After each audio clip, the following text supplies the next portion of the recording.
way, because right now we're not going to see baseball at any point this season because, one, the players don't want the season, like you said. And like I said at the beginning of the show, there's 8 owners that don't want a season either. From what, and this is the thing that one of the things that bothered me about it is, and this helps Stu's cause to move this team too. By the way, yeah, definitely. And this is one of the things that bothers me about this too, though, is from what I heard, what the Players Association wants is 100% pay rate at 40 games, 40-something games.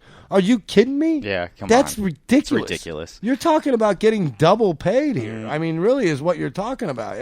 And, I've had people come at me, well, go into your job and tell them that you'll work 36% of your time. And no, that's not even. This is what really. The math doesn't even match up with that, though, is what I'm saying. And let's think about this, too.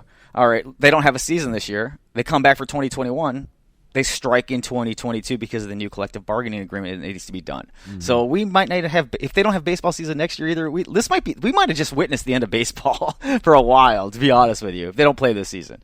Because I really think the way this can go on. I agree. If there's no season, if there's no 2020 season, then baseball is going to feel this because they were already heading towards a strike over the next decade. Yes, they will. Yes, they will. They were already heading towards a strike before this whole COVID-19 thing happened. Yeah. So, and trust me, I have that on good sources that this team, the league will feel this into the next decade if they don't play this year. Yeah, I mean, so it's that it really is huge that they play this year. It took steroids for this baseball to recover the first time. How about the documentary? Did you see that one? I did not see the 30 just watched it. I just watched it. I loved it as a Cardinals fan. I loved it, to be honest with you. As a baseball fan, I loved it. And you know what? I don't necessarily blame McGuire or Sosa or Barry Bonds. No, Bond's a little ridiculous because at that point... Why? What's the difference? They were all doing it. Well, yeah, at that point they're all doing it. I just think everybody, all those, that whole... But here's the thing. Not only were the hitters doing it, the pitchers were doing it. Clemens were doing it. That's where I'm coming at with it. Everybody was doing it. I just think that whole era, there should be an asterisk on it. But it makes guys like Ken Griffey Jr., guys, in my opinion, that didn't do roids suffer through that because they're the ones that had to play through it, and they're the ones that had to be even better than what they really were, and they couldn't do that without roids. I mean, just saying, like, the roids made so many guys so much better than they actually were. Yeah, Griffey didn't have the body type to be bulked up like that. But like I think he would have definitely been injured. But like McGuire said, and this is the thing about McGuire. And from what I know of, McGuire used steroids when he was with Oakland, Canseco. Yep. And then he got away from all that. Once he got away from Oakland, he stopped using the steroids. But that's when he was using nothing but the androstenedione and all that, and the stuff. creatine, and all that stuff. But here's the thing: there's 5 or 6 other guys that did the same thing that got in the Hall of Fame. Craig Biggio.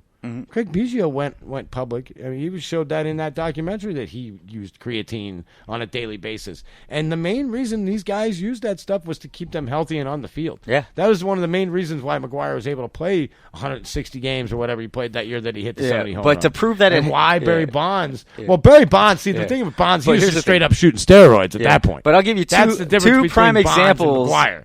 That's why I say that. That's the only difference between Bonds, Sosa. Because even Sosa was shooting up straight steroids as well. Right, but come on, Brady Anderson hitting 50 home runs. Shooting up straight steroids. And as much as I love the St. Louis Cardinals, Fernando Tatis.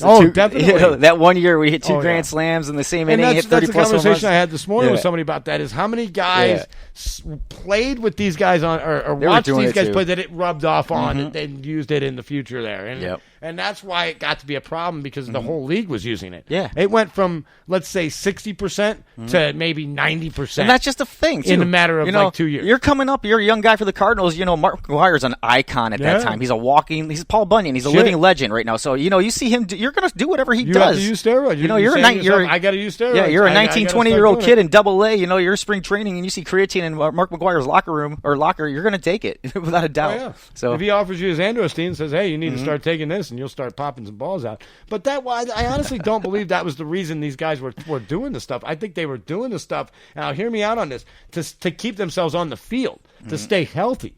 Because if you ask a player, they always say that. They never say they were using it to get powerful or to make home runs. They were using it to train, which made them stronger because they were able to train more. And then the other thing it did was it kept them on the field because it kept them healthier. So those were the 2 things that I always hear players say. And in the long run of it all, it was all because of the steroids that made them able to do these things. And that's why you say, it's not right.